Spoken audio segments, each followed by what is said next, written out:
오늘 하나님의 말씀을 소개해 드리겠습니다. 고린도전서 15장 12절부터 34절까지 말씀입니다. 앞에 화면을 보실 수 있고 가지고 계신 성경 읽어보셔도 좋겠습니다. 고린도전서 15장 12절부터 34절까지 이제 제가 봉독해 드리겠습니다. 그리스도께서 죽은 자 가운데서 다시 살아나셨다 전파되었거늘 너희 중에서 어떤 사람들은 어찌하여 죽은 자 가운데서 부활이 없다 하느냐. 만일 죽은 자의 부활이 없으면 그리스도도 다시 살아나지 못하셨으리라. 그리스도께서 만일 다시 살아나지 못하셨으면 우리가 전파하는 것도 헛것이요 또 너희 믿음도 헛것이며 또 우리가 하나님의 거짓 증인으로 발견되리니 우리가 하나님이 그리스도를 다시 살리셨다고 증언하였습니다. 만일 죽은 자가 다시 살아나는 일이 없으면 하나님이 그리스도를 다시 살리지 아니하셨으리라. 만일 죽은 자가 다시 살아나는 일이 없으면 그리스도도 다시 살아나신 일이 없었을 터이요 그리스도께서 다시 살아나신 일이 없으면 너희의 믿음도 헛되고 너희가 여전히 죄 가운데 있을 것이요 또한 그리스도 안에서 잠자는 자도 망하였으리니 만일 그리스도 안에서 우리가 바라는 것이 다만 이 세상의 삶뿐이면 모든 사람 가운데 우리가 더욱 불쌍한 자이리라. 그러나 이제 그리스도께서 죽은 자 가운데서 다시 살아나사 잠자는 자들의 첫 열매가 되셨도다. 사망이 한 사람으로 말미암았으니 죽은 자의 부활도 한 사람으로 말미암는도다. 아담 안에서 모든 사람이 죽은 것 같이 그리스도 안에서 모든 사람이 삶을 얻으리라. 그러나 각각 자기 차례대로 되리니 먼저는 첫 열매인 그리스도요 다음에는 그가 강림하실 때에 그리스도에게 속한 자요 그 후에는 마지막이니 그가 모든 통치와 모든 권세와 능력을 멸하시고 나라를 아버지 하나님께 바칠 때라. 그가 모든 원수를 그 발 아래 둘 때까지 반드시 왕노릇하리 하시리니 맨 나중에 멸망받는 원수는 사망이니라. 만물을 그 발 아래 두셨다 하셨으니 만물을 아래에 둔다 말씀하실 때에 만물을 그의 아래에 두시니가 그 중에 들지 아니한 것이 분명하도다. 만물을 그에게 복종하게 하실 때에는 아들 자신도 그때 만물을 자기에게 복종하게 하신 이에게 복종하게 되리니 이는 하나님이 만유의 주로서 만유 안에 계시려 하심이라. 만일 죽은 자들이 도무지 다시 살아나지 못하면 죽은 자들을 위하여 세례를 받는 자들이 무엇을 하겠느냐. 어찌하여 그들을 위하여 세례를 받느냐. 또 어찌하여 우리가 언제나 위험을 무릅쓰리요. 형제들아 내가 그리스도 예수 우리 주 안에서 가진 바 너희에 대한 나의 자랑을 두고 단언하노니 나는 날마다 죽노라. 내가 사람의 방법으로 에베소에서 맹수와 더불어 싸웠다면 내게 무슨 유익이 있으리요. 죽은 자가 다시 살아나지 못한다면 내일 죽을 터이니 먹고 마시자 하리라. 속지 말라. 악한 동무들은 선한 행실을 더럽히나니 깨어 의를 행하고 죄를 짓지 말라. 하나님을 알지 못하는 자가 있기로 내가 너희를 부끄럽게 하기 위하여 말하노라. 아멘.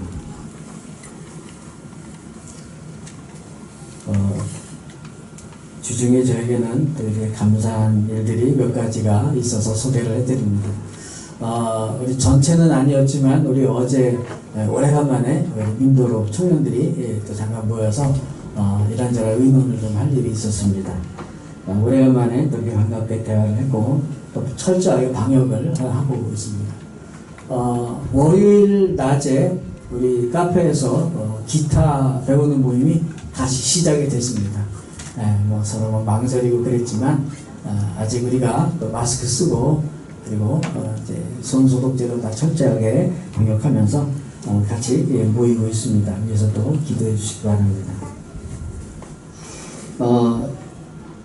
지난주에 제가 말씀드렸는데 이렇게 부활주의를 올해는 제대로 잘 지키지 못했어요. 그래서 늘 마음이 이렇게 좀 아쉽고 안타까웠는데 부활의 본문이 이렇게 나와서 설교를 또 이렇게 할 수 있는 기회가 돼서 얼마나 감사한지 모릅니다. 그런데 주중에 저 시골에 예전에 알던 분이 계란을 보내왔어요. 그래서 아니 뭐 5월 중순인데 왜 갑자기 계란인가. 그래서 이거 부활주일도 못 먹었던 계란 좀 잡수시라고 이렇게 보내왔답니다. 얼마나 감사한지 모릅니다. 생뚱맞게 갑자기 집으로 온 거야. 아니고 또 교회 주소도 또 잘 몰랐나 봐요. 그래서 교회 주소로 해가지고서 보내주셔서 또 이렇게 좀 추가로 이렇게 계란을 사가지고 오늘 이렇게 같이 나누게 됐습니다. 기쁜 마음으로 이렇게 돌아가실 때 입구에서 이렇게 하나씩 받아가시면 그것도 서로 이렇게 교제를 하는 좋은 방법이 될 줄로 믿습니다.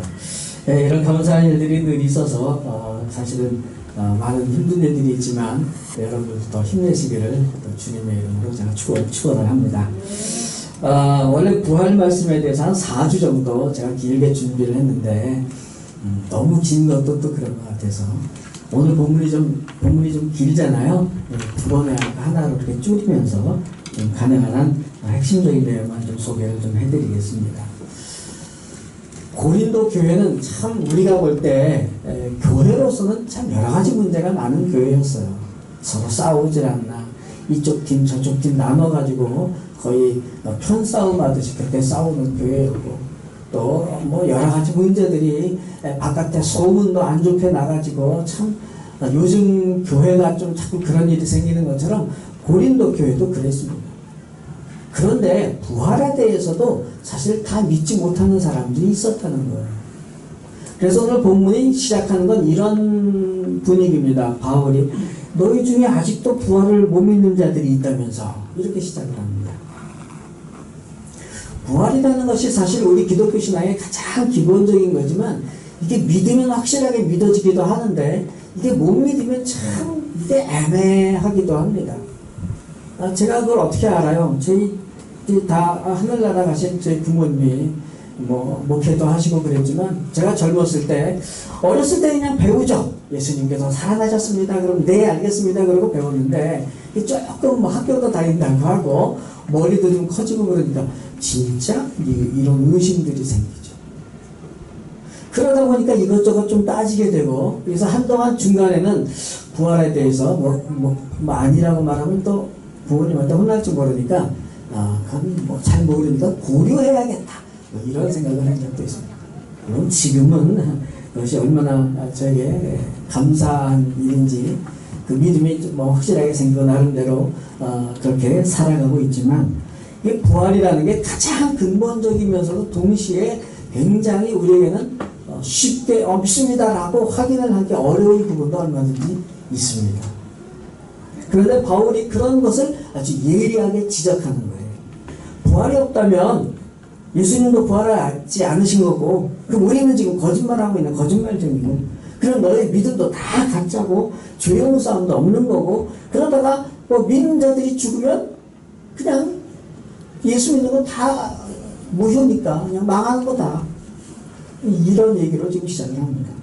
그러면서 만약에 진짜 부활이 없다면 예수 믿는 사람들은 세상에서 가장 불쌍한 자들이네. 그러면서 부활에 대한 나름대로 증명을 시작하려고 합니다. 그런데 어떻게 시작을 하냐면요. 부활이 무엇이다. 예수님의 부활이 무엇이다. 라고 말하는데 오늘 본문의 가장 중요한 주제가 그겁니다. 첫 열매. 첫 열매라는 표현을 씁니다. 그러면서 21절, 22절에 부활을 말하려면 먼저 죽음을 이야기해야 되지 않겠느냐? 라고 시작을 하죠. 그렇죠. 죽음을 이야기하죠. 그러면서 인간은 좀 왜 죽게 되었을까? 우리는 그냥 늘 뭐 당연하게 생각하는 거지만 그러나 성경이 말하는 그 근거들을 찾아갑니다. 하나님께서 사람을 만드셨는데 왜 그 사람이 죽게 되었죠? 아니 뭐 당연히 나이 들면 죽는 것? 아니요. 처음엔 그렇지 않았어요. 하나님의 형상대로 만드셨기 때문에 그냥 사람이 죽는 게 당연하지 않았었죠. 그런데 여러분들이 잘 아시다시피 아담이 선악과를 따먹었습니다. 그래서 하나님께서 이거 따먹으면 너희가 정령 죽으리라 그러셨는데 먹었어요. 사람이 먹는 거예요. 이렇게. 그래가지고 먹는 게 있으면 이게 잘 이 판단력이 흐려지기도 하고 유혹을 받으면 참 참기가 어렵죠. 저만 그런 것처럼 표정을 지으시면 좀 쑥스러운데 그래서 이 인간이 처음으로 지은 죄가 먹는 겁니다. 참 그래서 하나님께서는 정령 죽으리라고 하셨는데 결국 딱 먹었어요. 여기서 잠깐 어디 보니까 이 잠깐 이걸 음을 붙여서 잠깐만 하던데 중요한 내용이 하나 있습니다. 여러분 선악과는 누가 먼저 따먹었어요? 솔직하게 생각하세요. 누가 먼저 따먹었죠? 하와가 먼저 따먹었어요. 그죠? 그리고 남편에게 주었어요. 성경에 그렇게 되어 있잖아요. 그런데 왜 본문에는 아담이 선악과를 따먹었다고 말하죠? 그렇죠. 예. 뭐, 화면 비칠 수 있으면은 21절, 22절 이 부분입니다. 아담의 선악과를 아담 한 사람이라고 표현을 해요, 그것도. 사망의 한 사람으로 말미암았으니, 그 무슨 얘기예요? 아담이 선악과를 따먹어서 결국은 이 인류에 죄가 들어왔고 죽음이 들어왔다는 겁니다.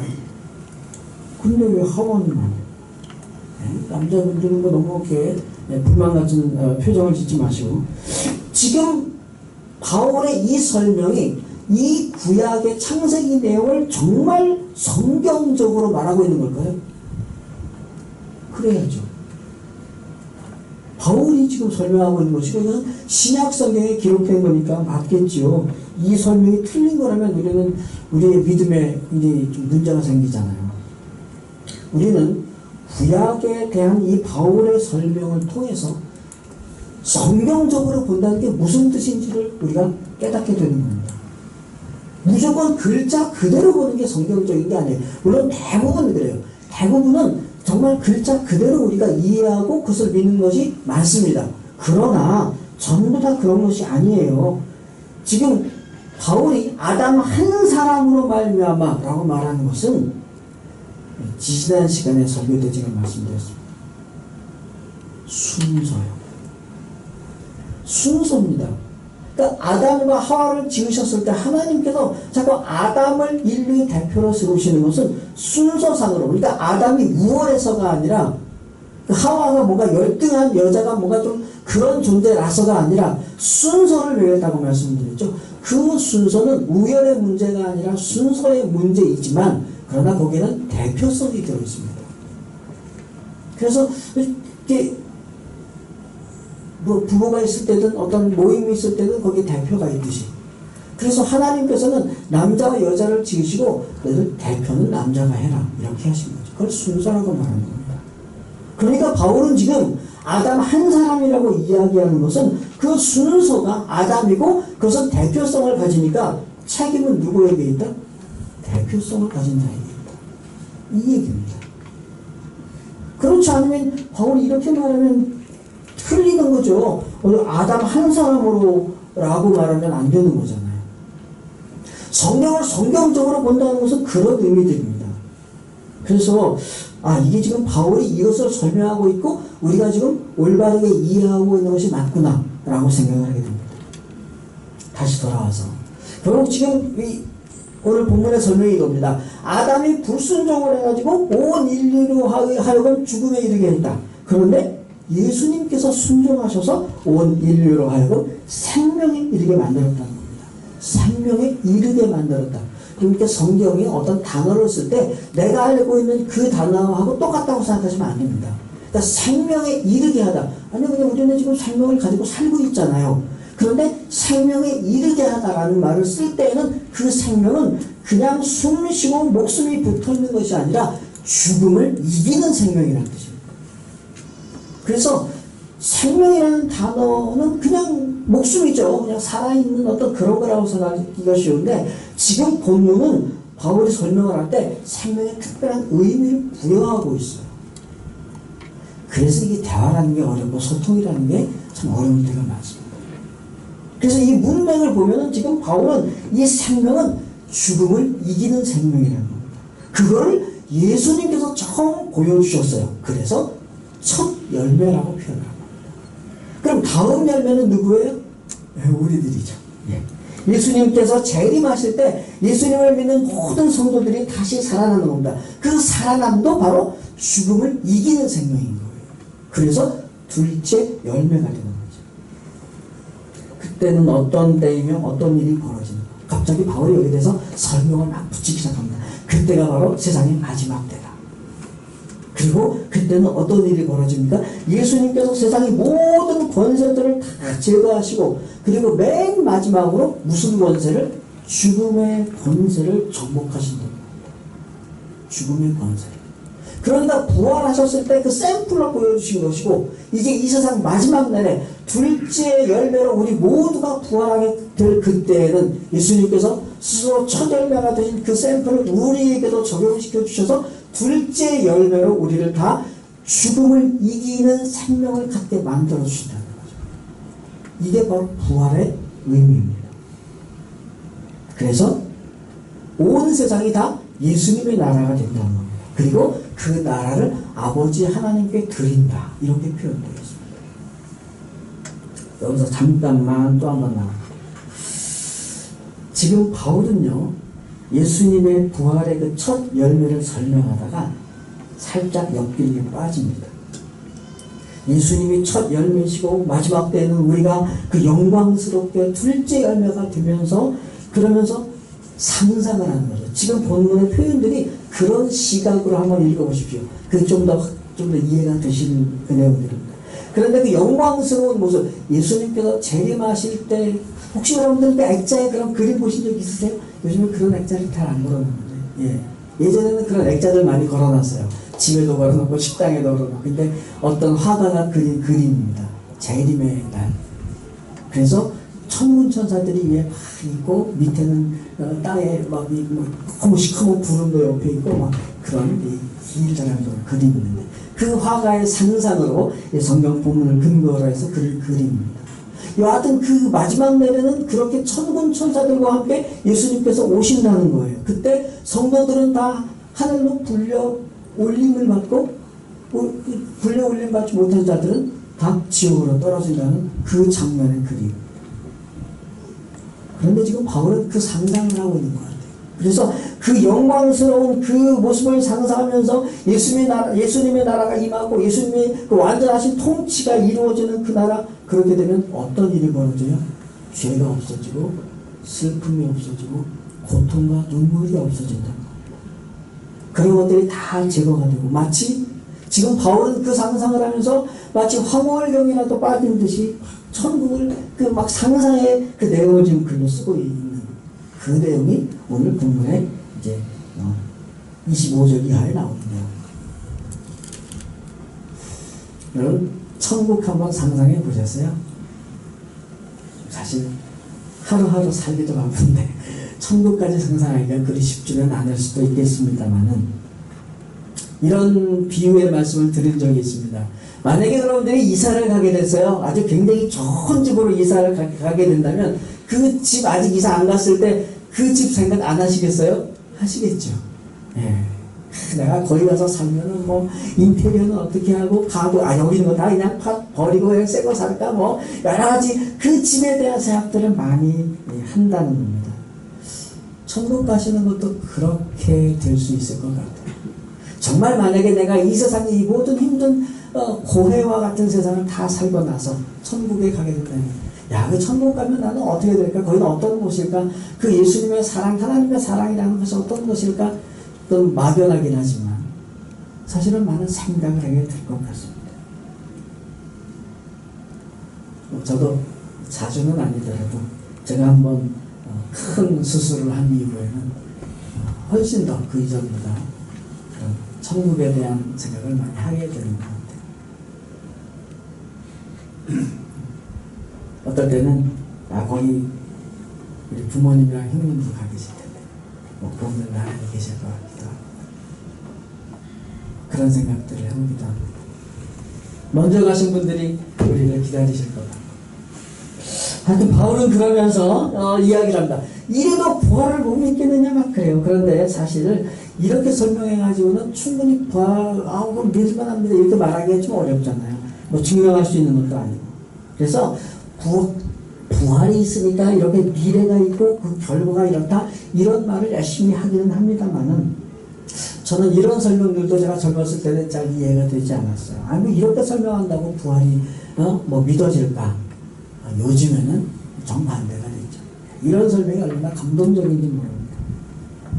왜냐면요, 부활이라는 것은 우리가 경험할 수 있는 게 아니잖아요. 죽음도 경험할 수 있는 게 아닌데 부활은 더더군다나 우리는 경험할 수 있는 게 아닙니다. 그렇기 때문에 이게 어느 한쪽 편을 들 수가 없어요. 이쪽 사람은 부활이 있다고 주장을 하고 이쪽 사람은 부활이 없다고 주장을 할 때 어느 한쪽을 얘기할 수 있는 근거가 사실은 우리에게 전혀 없는 겁니다. 그래서 여기에는요, 설명할 수 있는 방법이 딱 한 가지밖에 없어요. 만약에 이렇게 시작하는 겁니다. 만약에 부활이 있다면 이렇고 만약에 부활이 없다면 이렇고 이 이야기입니다. 그래서 부활에 대해서 바울이 이제 그 만약에 이야기를 합니다. 만약에 부활이 있다면, 근데 그 당시에 고린도 교회에는요, 좀 이상한 믿음을 가지고 있는 사람들이 아직 거기에 있었어요. 어떤 믿음이냐면, 죽은 사람들을 다시 부활을 시키기 위해서 내가 세례를 받는다. 그런 믿음을 가진 사람이 있었어요. 물론 바울이 그런 이단적인 주장을 인정하거나 믿는 건 아니지만, 그렇게 말하는 사람들, 너희는 부활이 있다고 믿는 거 아니냐. 이렇게 이야기를 시작을 합니다. 그런 사람들을 우선 같은 편으로 끌어놓는 그런 거죠. 그리고 정말 바울이 말하는 건 이겁니다. 여러분, 부활이 있다는 것을 나를 보고 믿으십시오. 제가 아니라 바울이. 부활이 있다는 것은 나를 보고 믿으십시오. 나는 죽을 각오가 되어 있는 사람입니다. 그래서 나는 날마다 죽습니다. 나는 어떤 의미냐면, 나는 날마다 죽음의 위협을 당하고 날마다 내가 죽음을 각오하고 그렇게 사는 사람입니다. 왜 그렇겠습니까? 나는 부활을 확실히 믿기 때문입니다. 그래서 오늘 본문에 무슨 맹수 얘기도 나오고 막 그러잖아요. 그렇죠? 그게 진짜로 무슨 사자랑 싸웠다는 이야기가 아닙니다. 비유적인 표현입니다. 나를 잡아먹을 듯한 사람들이 내 주위에 둘러싸도 나는 죽을 각오로 내가 이 복음을 전한다. 이 말합니다. 왜요? 바울에게는 왜 이렇게 용기가 있을까요? 이게 사람의 힘으로 되는 게 아니라는 겁니다. 내가 부활을 믿기 때문에. 나를 죽어도 기껏해야 죽는 것밖에 더 되겠어? 나는 살아날 건데. 이 부활의 믿음이 바울을 이렇게 강한 믿음으로 가져가게 만들어주는 편입니다. 그래서 사실은 삶으로 말하는 게 가장 확실한 것 같아요. 믿음이라는 게 물론 선택이지만 어느 누구도 경험할 수 없는 것에 대해서 삶이 증명하는 것, 그것이 맞지 않나. 지금 바울은 그 얘기를 하고 있습니다. 그러면 이제 우리도 우리 자신에 대해서 질문을 던져봐야죠. 어떻습니까? 여러분들은 부활을 믿으십니까? 그리고 그 다음 질문이 있습니다. 그러면 부활을 믿는 사람처럼 그렇게 정말 사나요? 부활은 그냥 죽어서 들어가는 것이 아니라 이 세상에서 그 부활이 우리의 삶에 나타나고 자연스럽게 배어있는 삶이 되어야 되는 겁니다. 제가 천국에 대해서 큰 충격을 받고 제 믿음에 굉장히 큰 성장이 있었던 것이 바로 그겁니다. 천국은 그냥 죽어서 들어가는 곳이라고만 알고 있었어요. 그런데 이 세상에서도 하나님께서 내 삶을 다스리시면 그것이 바로 완전하지는 않지만 천국이라는 거죠. 저는 이 세상에는 천국이 전혀 없다고 생각을 했어요. 왜냐하면 예수를 믿는데도 너무나 힘들었거든요. 제가 잘못했어요. 그리고 그렇게 힘들게 예수를 믿는 것을 이해할 수가 없었어요. 하지만 천국이라는 것은 내가 힘들고 쉬운 문제가 아니라 하나님께서 나를 다스리셔서 하나님께서 내 인생을 이끌어 가시는 것, 그것이 바로 천국이구나, 이걸 알게 되는 거죠. 부활도 그겁니다. 우리가 정말 부활을 믿는다면 이 세상에서 내가 부활을 믿는 그 삶이 달라지게 되어 있습니다. 그래서 정말 저 사람은 정말 부활을 믿으면서 사는구나, 이런 표현은 좀 사실 낯설어요. 익숙하지가 않습니다. 그렇죠? 저 사람은 부활을 믿고 사네. 저 사람은 부활을 안 믿고 사네. 우리가 그렇게 쉽게 얘기할 수 있겠습니까? 어떤 사람이 막 그냥 막무가내로 차가운데 막 뛰어들고 막 용감인지 아니면 좀 너무나 무식한 건지 막 그냥 위험을 무릅쓰고 막 그런다고 해서 다 부활을 믿는 신앙은 아니잖아요. 초대교회에 아주 유명한 표현이 있었습니다. 어떤 사람들이, 예수를 안 믿는 사람들이 예수를 믿는 사람들을 보고 이런 식으로 말합니다. 저 사람들은 참 이상하다. 저 예수쟁이들은 참 이상하다. 왜냐하면 저들의 삶은 이곳에서 계속 살 것처럼 살지를 않고 마치 어디로 갈 것처럼 나그네처럼 살고 있다.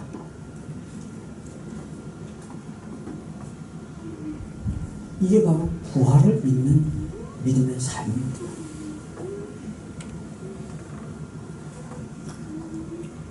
그래서 우리는 지금 이 땅에서 모든 부귀화를 다 누리고 이 땅에서 잘 살고 싶고 이 땅에서 내가 하고 싶은 대로 정말 이루고 살고 싶은 것이 기본적으로 우리의 행복을 추구하는 마음이고 그것이 우리의 기본적인 모습인데, 예수를 믿는 사람들은 이상하게 이 땅에서 그렇게 모든 것을 다 차지하고 누리는 것, 그것을 목표로 살지 않는다는 겁니다. 뭔가 어디로 갈 것처럼, 이 땅이 전부 다가 아닌 것처럼 그렇게 사는 사람들. 왜? 우리는 죽음 이후에 부활을 믿어요. 그래서 이 세상을 전부 다라고 생각했을 때 우리는 결코 행복할 수 없어요. 우리를 가장 사랑하시는 분은 지금도 우리를 사랑하시지만 그곳에서 우리를 기다리고 계십니다. 빨리 와라는 아니겠지만 내가 이 세상에서 거쳐야 될 모든 인생의 길을 다 겪은 후에 그때는 나에게로 와라. 언제든지 내가 너를 환영을 하겠다. 이게 사실은 부활신앙이잖아요. 그렇기 때문에 그 삶이 달라진다는 겁니다. 이게 찬호만은 아니지만 참 은혜스러운 노래가 하나 있죠. 인생은 나그네 길 어디를 갔다. 저희 형님이 참 잘 많이 부르시던 노래였는데, 인생은 나그네 길이라고 믿음이 없는 사람들도 그런 느낌을 받고 고백을 했었던 것 같습니다. 뭐 누구든지 잘 알잖아요. 우리가 이곳에서 영원히 살겠습니까? 결코 그렇지 않은데, 이것이 부활을 믿는 사람들의 삶의 특징입니다. 그런데 만약에 부활이 없다는 전제하에 살면 어떻게 될까? 바울은 이런 설명을 합니다. 아니, 부활이 없다면 죽음이 끝이죠. 그리고 우리는 내일 죽을지 모레 죽을지도 몰라요. 그냥 계속 안 죽을 거야 라고 그냥 가정하에 살지만, 그러나 오늘도 우리 서울 시내만에서 교통사고로 죽는 사람, 뭐 자살하는 사람, 뭐 이런 사람들이 얼마나 많은데, 우리는 우리나라에서 자살하는 사람들 1년에 3,000몇 명이 뉴스에 하나도 안 나와요. 그래서 없는 줄 알아요. 거의 하루에 10명 정도가 자살한다는 게 너무 놀랍지 않나요? 그것이 아니더라도 병원에서 이번에 코로나 사태로 전 세계적으로 수십만 명이 죽어요. 죽음은 우리가 마음대로 할 수 있는 게 아니에요. 그러니까 죽음 이후에 부활이 없다면 죽음이 끝이죠. 그러면 언제 죽을지도 모르는데, 그러면 어떻게 돼요? 에라 모르겠다. 그냥 내가 살아있는 오늘 하루 그냥 실컷 먹고 즐기고 내 마음대로 해서 살아 죽지 뭐. 이렇게밖에 안 된다는 겁니다.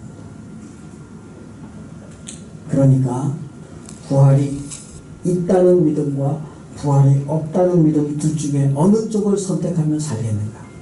바울의 결론은 이렇게 나아갑니다. 선택해라. 그런데 속지 마라. 오늘 마지막 본문 그 말씀 나오죠.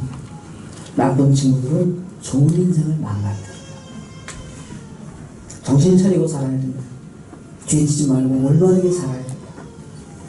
부끄러운 줄 알아야 된다. 안 그런 거는 하나님을 모르기 때문에. 결론의 말씀을 드리겠습니다. 인생은 끊임없는 선택이라고들 합니다. 맞는 말인 것 같아요. 하나님께서 계시다고 선택을 하면 믿음을 가지고 살게 되는 것이고, 하나님께서 하나님이 없다고 선택을 하면 믿음을 안 가지고 사는 그런 인생이 될 겁니다. 이 차이는 어마어마하게 크죠. 인간이 하나님의 형상의 복사본이라고 믿으면요, 그럼 우리는 뭔가 하나님스러운 존재로, 그러니까 하나님을 바라보고 살게 됩니다. 그러면 그것이 곧 하나님의 사랑을 체험하는 방법이 되고, 우리 인생은 하나님과 사귀면서 사는 인생이 되어가는데, 인간을 원숭이가 진화한 것이라고 믿으면 또 다른 진화를 꿈꾸게 됩니다. 또 다른 진화를 꿈꾸게 되면요, 인간은 그것이 좋은 면으로만 진화하지 않아요. 과학도 발전할지 모르지만 인간의 죄가 얼마나 교묘해집니다. 그렇죠? 예전에는 상상도 못했던 죄들이 점점 더 퍼져나가잖아요. 그래서 그렇게 진화를 선택하고 믿고 사는 사람들의 올바른 방향은 사실 인간적인 삶입니다. 그런데 그 인간적인 삶의 가장 최고의 수준은 윤리라고 말하죠. 사람의 도리. 이것은 사실 우리 믿는 사람들에게도 중요하지만 믿지 않는 사람들에게는 최고의 덕목입니다. 그렇지 않으면, 윤리가 무너지면 이건 우리 인간 세계가 얼마나 끔찍해집니까? 뭐 N번방이니 무슨 이상한 범죄들이 어마어마하게 일어나는, 윤리가 무너지기 때문이죠. 그러면 아무리 다른 분야의 과학이고 뭐고 진화가 이루어져도 점점 더 불행해질 수밖에 없는 거죠. 윤리는 늘 한계를 가지고 있습니다. 나쁘다는 게 아니라 인간의 최선이지만 그럼에도 불구하고 거기에는 없는 것들이 결정적인 것들이 있어요. 윤리에는 죄의 용서가 없습니다. 윤리에는 참자유가 없습니다. 이런 인생은 성경이 말하는 예수님께서 말씀하시는 그 참된 평안을 그런 윤리에서는 우리가 발휘할 수 없는 거죠. 인간의 노력으로 이게 얻을 수 있는 것이 있고 도저히 얻을 수 없는 것, 하나님만이 주실 수 있는 것이 있기 때문이죠. 우리 인생은 한 번밖에 주어지지 않은 기회입니다. 그 인생에서 어떤 선택을 해야 그래도 후회하지 않고 지혜로운 인생이 될까? 오늘 마지막 본문의 마지막 구절이 그겁니다. 33절, 34절. 아까도 말씀드렸듯이 속지 마라. 악한 동무들은 선한 행실을 더럽히나니 깨어 의를 행하고 죄를 짓지 마라. 하나님을 알지 못하는 자가 있기로 내가 너희를 부끄럽게 하기 위하여 말하라. 이게 바로 부활에 대한 바울의 중요한 결론입니다. 뭐죠? 하나님을 알라는 거죠. 부활을 믿고 부활의 삶을 살면 하나님을 알게 됩니다. 하나님을 알면 부활의 삶을 제대로 살아가게 됩니다. 그래서 부활은 하나님을 아는 겁니다. 호세아서에 그런 말씀이 있습니다. 하나님의 백성이 하나님을 아는 지식이 없으면 망한다 라고 선언합니다. 하나님의 말씀을 많이 읽고 묵상하고 기도하고 부활의 주님과 동행하며 날마다 하나님을 더 알아가는 복 있는 정도가 되시기를 주님의 이름으로 축복합니다. 그래 한 1분 정도 묵상하고 기도하겠습니다. 주님, 내가 부활의 주님과 동행하여 더욱더 하나님을 알아가게 하옵소서.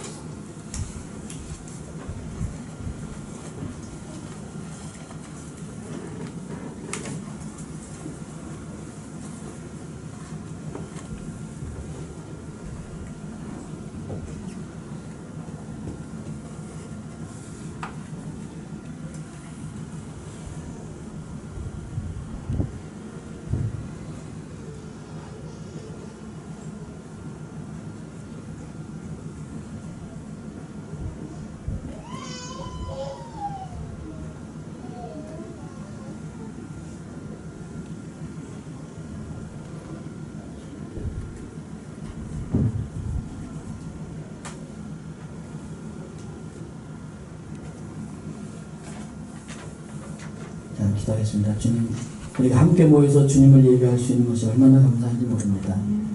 또 우리가 주중에도 이렇게 감사한 일들이 있는데 하나님께서 우리 하나님의 자녀들 가운데서 그 삶의 감사의 일들을 깨닫게 하시고 주님께 감사하는 복된 믿음이 되게 하옵소서. 올해는 부활주일 따로 드리지 못했는데 또 이렇게 부활의 말씀을 나누게 하심도 감사합니다. 우리는 부활하신 그 주님을 믿는 성도들이 부활하신 주님과 동행하는 삶이 되게 하여 주시옵소서. 그래서 우리가 부활하여 영원한 천국에서 살 것을 바라보는 인생이 되게 하여 주시옵소서. 주님과 동행함으로써 우리가 이미 천국 백성임을 확인하게 하시고 그 영원한 천국을 더 사모하며 그 방향 흔들리지 않고 살아가게 하옵소서. 이 코로나가 다시 확산되지 않도록 막아주시고 보호해 주시오며 또 국내뿐만 아니라 세계적으로 어려운 환경에 있는 나라들 주님께서 기억하여 주시고 그곳에서 사역하는 선교사님들과 그 사역 위에 주님께서 함께 하시며 보호하여 주시옵소서. 또 경제적으로 심리적으로 사회적으로 교육적으로 어려움이 많이 있지만 자학을 회복될 수 있도록 이민족을 사랑하시는 주님께서 축복하여 주시옵소서. 주님, 우리 교회가 여기에 있습니다. 이웃과 함께하게 하시고 자녀가 준비되는 주님의 교회 되게 인도하여 주시옵소서. 북한의 동포들을 기억하옵소서. 더 이상 어려움 없게 나와주시고 하루속히 통일이 되어서 믿음과 삶의 자유와 복된 인생을 누리게 하옵소서. 우리는 주님 앞에 사랑받을 자격이 전혀 없지만 우리를 끝까지 사랑하신 주님께 감사드립니다. 주님의 그 사랑과 선하심과 공의로우신 뜻으로 살아가게 하옵소서. 예수님의 이름으로 간절히 기도드리옵나이다. 이제 우리 다 같이 일어나셔서 찬양하실 때 혼신을 원하시는 분 앞으로 나오시는 분을 기도해드립니다. 주 하나님 복생자 예수 찬양 부르시겠습니다.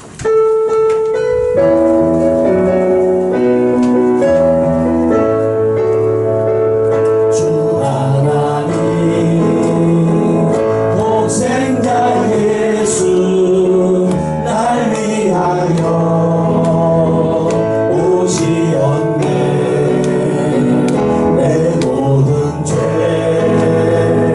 다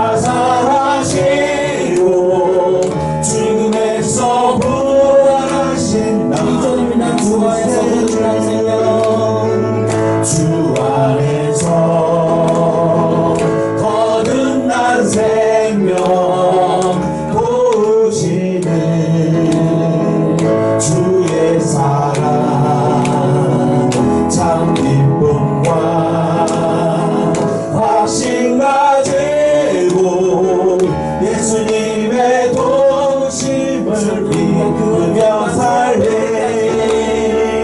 그 언젠가 주 뵐 때까지 주를 위해